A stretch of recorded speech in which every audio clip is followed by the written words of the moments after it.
एक लड़के का खतरनाक एक्सीडेंट हो जाने के बाद उसका सबकॉन्शियस उसके बॉडी से बाहर निकल जाता है। वो बहुत ही इंजर्ड है और अब उसे डिसाइड करना है कि क्या उसे जीना है या मर जाना है। आज की मूवी इफ आई स्टे ये 2014 की ड्रामा रोमांस मूवी आज आपको मैं एक्सप्लेन करने वाला हूँ। ये एक बहुत ही ब्यूटीफुल स्टोरी है और एक नॉवेल पर बेस्ड है। वीडियो स्टार्ट करने से पहले अगर आपको आज का वीडियो अच्छा लगता है तो प्लीज इस वीडियो को लाइक कर दीजिएगा। अगर आपको मूवी की लिंक चाहिए तो इंस्टाग्राम पर आकर ले सकते हो। तो चलिए इस मूवी को एक्सप्लेन करना स्टार्ट करते हैं। मूवी स्टार्ट होती है और हमारा मेन कैरेक्टर जिसका नाम है मिया ये हमें स्टोरी सुना रही है। वो हमसे कहती है लाइफ में कुछ अलग चीज आप प्लान करते हो पर लाइफ कुछ ही अलग ही जगह आपको लेकर जाती है। वो अपने बारे में अपने फैमिली के बारे में ही कहती है। वो कहती है कि मेरे फादर एक बैंड में थे पर मैंने जैसे कहा कि लाइफ आपको कहीं के कहीं लेकर जाती है तो वो बैंड छोड़कर वो टीचर बन गए। वो जॉब करना उन्हें अच्छा लगने लगा। मेरी मदर भी बहुत ही रिवॉल्टिक थी पर मेरे होने के बाद वो भी हाउसवाइफ बन गई। मिया को एक ब्रदर भी है और इनकी फैमिली बहुत ही ब्यूटीफुल है। मिया का एक बॉयफ्रेंड है जिसका नाम है एडम और एक बैंड में है। बहुत दिनों से इन दोनों की बात नहीं हुई है और अब एडम फिर से उसके टाउन में आने वाला है। हमें इनकी मॉर्निंग दिखती है और सब ब्रेकफास्ट वगैरह चल रहा होता है। मिया और उसका ब्रदर आज स्कूल जाने वाले हैं पर अचानक से एक न्यूज आती है कि बहुत स्नोफॉल होने की वजह से आज कोई भी स्कूल नहीं होने वाली। सब खुश हो जाते हैं। मदर भी काम करने के लिए जरा बाहर जाने वाली थी पर वो कैंसिल कर देती है। मदर एंड फादर प्लान बनाते हैं कि जरा आज पूरी फैमिली मिलकर वो बाहर जाएंगे। पेरेंट्स की यहाँ भी वो जाकर आएंगे यानी कि मिया के ग्रैंड पेरेंट्स के यहाँ। मिया इसमें इंटरेस्टेड नहीं होती। मिया ने एक बड़े से स्कूल में अप्लाई किया है जिसका लेटर आज उसे आने वाला है। इसका ही वेट वो कर रही है। उसके फादर और मदर उसके पास आते हैं और उसे कंसोल करते हैं। कहते हैं कि अगर वो आने वाला होगा तो वो आ ही जाएगा। ऐसा वेट करने से कोई भी नहीं होने वाला। अगर तुम एक्सेप्ट हो गए तो हमारे साथ ज्यादा टाइम नहीं बिता पाओगे। आज तो हमारे साथ हो तो हमारे साथ बाहर चलो। मिया को पता है कि ये इमोशनल ब्लैकमेल है पर फिर भी ये इसके लिए मान जाती है। मिया एक बहुत ही अच्छी चेलो प्लेयर है। एक दिन जब वो स्कूल में चेलो बजा रही थी तभी एडम वहां से गुजर रहा था। मिया अब हमें एडम के बारे में बताती है। वो कहती है कुछ लोग होते हैं जिन्हें हमेशा अपनी लाइफ में क्या करना है कैसे रहना है ये सब कुछ पता होता है। सब लाइफ फिगर आउट होती है। उसी तरह से एडम था। एडम स्कूल में बहुत ही फेमस था। एक दिन एडम स्कूल के हॉलवे से जा रहा था तभी मिया को चेलो बजाते उसने देखा। पहली नजर में वो उससे अट्रैक्टेड हो गया। एडम मिया को देख रहा था तभी मिया की फ्रेंड जिसका नाम है किम उसने एडम को देख लिया था। फिर मिया के पास आई और उसने कहा कि एडम तुम्हें देख रहा था। मुझे लगता है कि वो तुम्हें पसंद करता है। मिया को ये बिलीव नहीं होता और इसे इग्नोर कर कर वो चली जाती है। और मिया अब हमसे कहती है कि एडम मेरे आसपास मुझे दिखने लग गया। एक दिन एडम उसके पास गया और उसका उसने नाम पूछा। सिटी में एक चेलो बजाने का कंसर्ट होने वाला था। इसके लिए भी एडम ने मिया को पूछा। मिया अब हमसे उसके चेलो के बारे में कहती है। वो कहती है कि जब मैं छोटी थी तभी मुझे चेलो बजाने से प्यार हो गया था। उसके पास अच्छा सा चेलो नहीं था तो एक भंगार सा उठा कर लेकर आई थी। दिन रात उस पर वो प्रैक्टिस करती थी। उसके मदर और फादर को बिलीव नहीं होता था कि इतनी छोटी है पर फिर भी इतना इंटरेस्ट इसे इस बजाने में है। जब मिया छोटी थी तो मिया का इंटरेस्ट देखकर फादर ने मदर से कहा था कि मैंने जब रॉक बैंड ज्वाइन किया तो उसके पीछे मेरे कुछ रीजंस थे। मैं बैंड में था तो सब लोग मुझे कूल समझते थे और लड़कियां भी मेरे पास आती थी। मिया का ये चेलो बजाने के पीछे कोई भी रीजन नहीं है। सिर्फ उस एक्टिविटी को करना उसे अच्छा लगता है इसलिए वो कर रही है। इसके फादर को बहुत ही प्राउड महसूस होता है। मिया को एक प्रॉपर चेलो चाहिए था तो इसलिए फादर खुश होकर उसके लिए लेकर भी आए थे। अब हमें मिया की स्टोरी में फिर से प्रेजेंट दिखाया जाता है। ये पूरी फैमिली आउटिंग के लिए जा रहे हैं। अचानक से इनका एक्सीडेंट हो जाता है। मिया होश में आती है और सब जगह देखती है। उसे उसकी खुद की बेहोश पड़ी हुई बॉडी दिखती है। इसे समझ में नहीं आता ये हो क्या रहा है। उसके पेरेंट इसे आसपास नहीं दिखते क्योंकि वहाँ ऑलरेडी एम्बुलेंस आ चुकी है और सब हॉस्पिटल में गए होंगे। मिया भी एम्बुलेंस में बैठकर हॉस्पिटल में चली जाती है। फिर से मिया की स्टोरी आगे बढ़ती है। एडम ने अभी अभी मिया को बाहर डेट पर चलने के लिए बोला है। ये दोनों चेलो का कंसर्ट देखने के लिए जाने वाले हैं। मिया बहुत ही नर्वस होती है। उसे क्या पहना है समझ में नहीं आता। उसकी मदर उसे कहती है कि तुम्हें कुछ भी कंफर्टेबल लगे ऐसा तुम पहन लो। अगर एडम को नहीं लगता कि तुम इंटरेस्टिंग हो तो ये उसका लॉस है। एडम मिया को घर पर लेने के लिए आता है। एडम और मिया के फादर ये दोनों बात करते हैं। इन दोनों का सेम इंटरेस्ट है जो है बैंड्स। ये दोनों की बात होती है तो मिया के फादर को एडम बहुत ही अच्छा लगता है। एक कंसर्ट हो जाने के बाद ये दोनों बाहर आते हैं। एडम कहता है कि तुम्हारे मदर और फादर तो बहुत ही अलग है, तुम ऐसे कैसी हो। मिया कहती है कभी कभी मुझे भी यही लगता है। मैंने जब से चलो प्ले करना स्टार्ट किया तब से मेरे हार्ट में एक अलग सी फीलिंग आती थी। इसी वजह से मैंने वो हमेशा के लिए परस्यू किया है। एडम भी इससे कनेक्ट कर पाता है। वो कहता है कि मैंने एक सॉन्ग सुना था, उसके बाद में मुझे गिटार सीखना था और उस डिसीजन ने मेरी पूरी लाइफ चेंज कर दी। इस चेलो कंसर्ट के टिकट बहुत ही कॉस्टली थे। मिया उसे उसके बारे में पूछती है। एडम ने उसे एक्चुअली कहा होता है कि मेरे एक फ्रेंड से मुझे मिले हैं, पर एडम ने बहुत ही मेहनत की होती है इसे कमाने के लिए। मिया उससे पूछती है कि तुमने मुझे क्यों चूज किया। एडम कहता है कि तुम जब प्ले करती हो तो अलग ही जगह पर चली जाती हो, तुम बहुत ही ब्यूटीफुल हो। मिया कहती है कि मुझे लगता है कि मेरी पूरी जिंदगी अब तुम बर्बाद करने वाले हो। इसके बाद ये दोनों एक दूसरे को किस करते हैं और गर्लफ्रेंड बॉयफ्रेंड बन जाते हैं। मिया एडम का बैंड परफॉर्मेंस देखने के लिए भी जाती है। एडम के बैंड में और एक लड़की है जो एडम के बहुत ही करीब है, ऐसे मिया को लगता है। एडम के फ्रेंड से भी मिया ज्यादा बात नहीं कर पाती क्योंकि उनमें और मिया में कोई भी सिमिलरिटीज नहीं है। कंसर्ट हो जाने के बाद पार्टी करने के लिए एडम मिया को कहीं लेकर जाना चाहता है। मिया बहुत ही बोर हो रही होती है, इसलिए कहती है कि मेरे पेरेंट्स ने कहा है कि मुझे जल्दी घर आना है। एडम उसे घर छोड़ने के लिए आता है। मिया कहती है कि तुम और तुम्हारे बैंड में जो लड़की है तुम बहुत ही क्लोज लगते हो, तुम्हें बहुत कुछ सिमिलरिटीज भी है। एडम कहता है कि हाँ, हम दोनों में बहुत सारी सिमिलरिटीज है, जैसे हम दोनों को लड़कियां पसंद है, यानी कि उसके बैंड में की लड़की एक लेस्बियन है। यह सुनकर मिया जरा रिलैक्स हो जाती है। मिया उसके घर के बाहर ही खड़ी हुई है तो मिया के पेरेंट्स भी सब कुछ सुन रहे हैं। मिया को इनकरेज करते हैं कि एडम के साथ वो जा सकती है। मिया के पेरेंट को कुछ भी प्रॉब्लम नहीं था और मिया ने उससे झूठ बोला था। इस पर एडम को जरा गुस्सा आ जाता है। एडम अब यहाँ से जा रहा है तो मिया के पेरेंट्स भी बाहर आ जाते हैं। वो कहते हैं कि संडे पर हम एक लंच रखते हैं, वहां पर तुम आ सकते हो। फिर से हमें प्रेजेंट दिखाया जाता है और मिया हॉस्पिटल में है। उसकी मदर, फादर, ब्रदर इन सब पर ऑपरेशन चल रहा है। फिर से मिया की स्टोरी आगे बढ़ती है। अब संडे आ चुका है और एडम उसके घर पर आता है। मिया के पेरेंट्स के फ्रेंड्स वगैरह सब कुछ यहाँ होते हैं और ये सब लंच करते हैं। अचानक से मिया को मधुमक्खी काट लेती है। एडम मिया के पास आता है और कहता है कि मधुमक्खी की स्टिंग निकालना मुझे आता है। अपने दांतों से स्टिंग वो निकाल लेता है।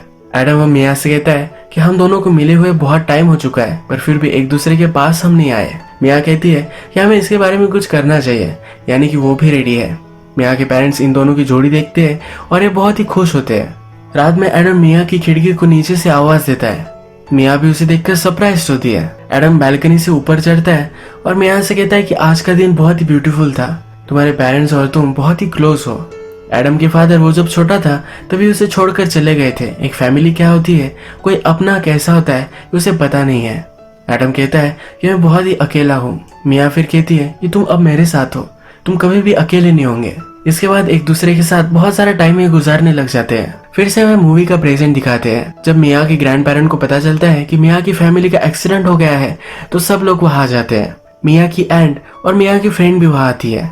मिया की स्टोरी फिर से आगे बढ़ती है। आज रात एडम का और एक शो है। मिया को इस शो पर जाना है, एडम की दुनिया से उसे जुड़ना है, पर इसमें ज्यादा कॉमन नहीं है तो इसे बहुत ही ट्रबल होता है।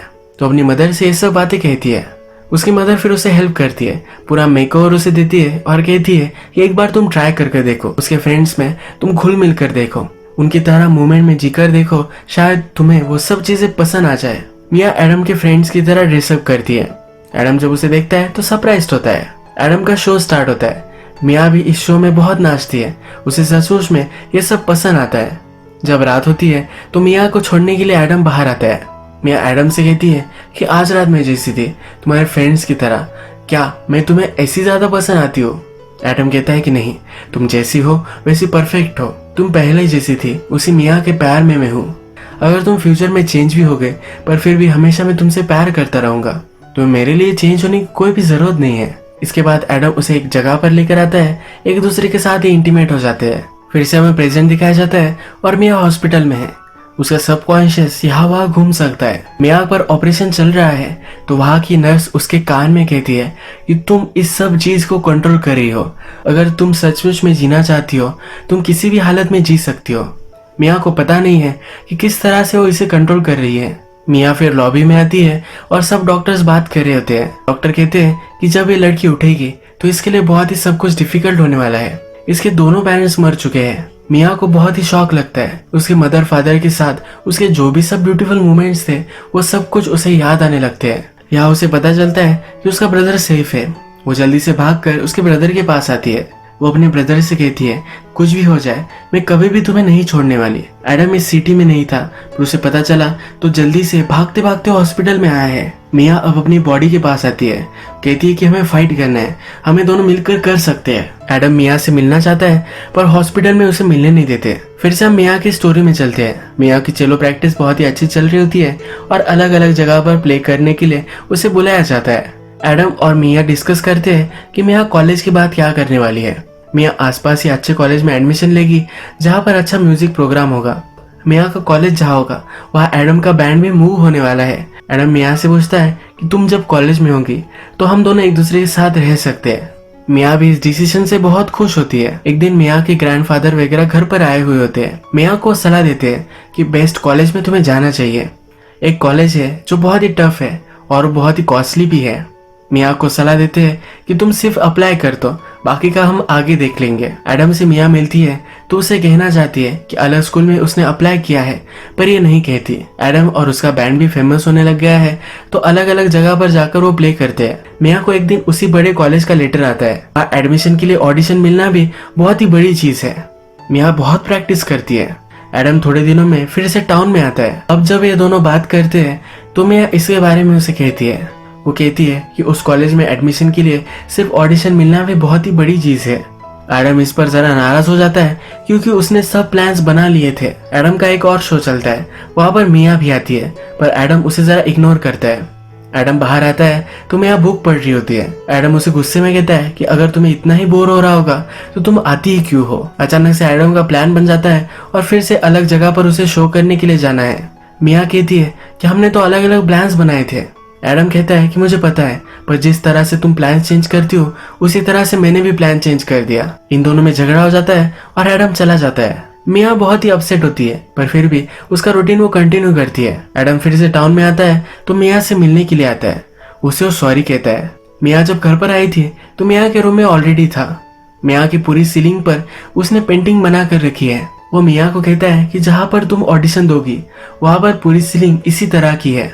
मिया उससे कहती है कि जब चाहो तुम मेरी लाइफ से चले जाते हो और अचानक से आ जाते हो, ऐसा नहीं चलेगा। एडम उसे फिर से सॉरी कहता है और कहता है कि मेरी लाइफ में सब लोग ऐसे ही करते हैं, इसलिए मैं अपसेट था। मिया भी अपना गुस्सा छोड़ देती है। एडम मिया को एक गिफ्ट देता है। ये एक ब्रेसलेट है जो चेलो और गिटार इन दोनों का कॉम्बिनेशन है। इसके बाद ये दोनों फिर इंटीमेट हो जाते हैं। मिया के ऑडिशन का डे आता है। उसके ग्रैंडफादर उसे वहां लेकर जाते हैं। मिया एकदम बेस्ट प्ले करती है। ग्रैंडफादर गाड़ी में मिया से कहते हैं, तुम्हारे फादर भी बहुत ही अच्छे म्यूजिशियन थे पर मैं कभी भी उन्हें सपोर्ट नहीं कर पाया। मैं वो गलती तुम्हारे साथ नहीं करना चाहता। तुम बहुत ही अच्छा प्ले करती हो, सब चीज तुम्हें बेस्ट ही मिलनी चाहिए। तुम्हारे प्ले करने में एक मैजिक है। वो हमेशा उसे चेलो परस्यू करने के लिए कहते हैं। नेक्स्ट डे एडम और मिया मिलते हैं और मिया का ऑडिशन बहुत ही अच्छा गया है वो एडम को कहती है। एडम को बुरा लगता है पर फिर भी इस चीज को एक्सेप्ट कर लेता है। ये एक दूसरे के साथ अच्छा सा डे स्पेंड करते हैं। रात में मिया एडम से कहती है कि तुम मेरे बारे में कभी भी सॉन्ग नहीं लिखते। एडम कहता है कि अगर तुम मुझे धोखा दोगी तब मैं शायद तुम्हारे लिए सॉन्ग लिखूंगा। फिर से हमें प्रेजेंट दिखाया जाता है। एडम हॉस्पिटल में है और उसे बहुत ही बुरा लग रहा है। मिया की फ्रेंड से कहता है कि अब मैं फिर से मिया को खोना नहीं चाहता। यानी कि मिया और एडम का ब्रेकअप हो चुका था। ये कैसे हुआ था ये आगे स्टोरी में हमें पता चलेगा। हॉस्पिटल में एडम मिया से मिलना चाहता है पर उसे अलाउ नहीं कर रहे। मिया की फ्रेंड फिर दिमाग लगाती है। वो स्टाफ को डिस्ट्रैक्ट करती है और एडम मिया के यहाँ आ जाता है। मिया की फ्रेंड को और एडम को पकड़ लेते हैं और उन्हें लेकर जाया जा रहा होता है। तभी मिया की एंट वहां जाती है और इन्हें बचा लेती है। हॉस्पिटल में एंट को अचानक से न्यूज मिलती है। मिया की ब्रदर की कंडीशन अचानक से खराब हो गई और वो मर चुका है। ये सुनकर मिया बहुत ही डिस्टर्ब हो जाती है। मिया की कंडीशन भी खराब होती है। फिर से हमें मिया की स्टोरी दिखती है। आज न्यू ईयर से इस पार्टी में मिया और एडम एक दूसरे के साथ है। एडम मिया से कहता है कि नेक्स्ट ईयर इस वक्त हम अलग अलग सिटीज में होंगे। मिया को प्रॉमिस करने के लिए कहता है कि हम कहीं भी हो पर न्यू ईयर के लिए हमें एक साथ आना है। मिया कहती है कि मैं तुम्हें ये प्रॉमिस नहीं कर सकती। एडम को इस पर गुस्सा आ जाता है। मिया एडम से कहती है कि हमारी रिलेशनशिप कंटिन्यू करने के लिए हम हमेशा एक दूसरे से बात कर सकते हैं, वीडियो कॉल कर सकते हैं। एडम कहता है कभी भी इस तरह की रिलेशनशिप सक्सेस नहीं हो पाती। एडम बहुत ही डिसअपॉइंटेड है। एडम को ये नहीं चाहिए।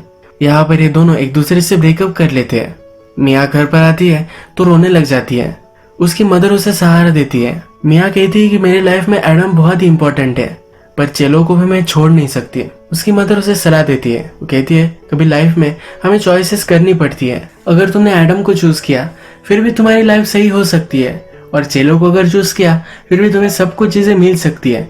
लाइफ में क्या होने वाला है ये हमें पता नहीं है, पर फिर भी तुम कुछ भी डिसीजन लोगी इसमें मैं तुम्हें 100% सपोर्ट करूंगी। मदर कहती है कि लो बहुत ही कॉम्प्लिकेटेड होता है। इसके बाद हमें फिर से प्रेजेंट दिखाया जाता है। मिया के पास उसके ग्रैंडफादर आते हैं।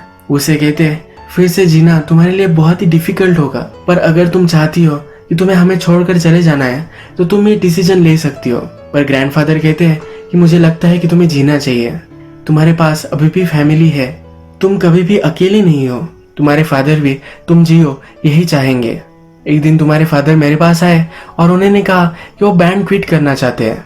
उनके लिए बैंड ही सब कुछ था, और मैंने पूछा कि तुम ये क्यों करना चाहते हो। वो मिया से कहते हैं कि तुम जब प्ले करती थी तो तुम्हारे फादर तुम पर बहुत ही प्राउड थे। उन्हें लगता था कि तुम्हें लाइफ में सब कुछ चीजें सही से मिलनी चाहिए, तुम्हारे लिए अच्छा चलो, तुम्हारी प्रैक्टिस, इसके लिए सब पैसे सिर्फ बैंड से नहीं आ सकते थे।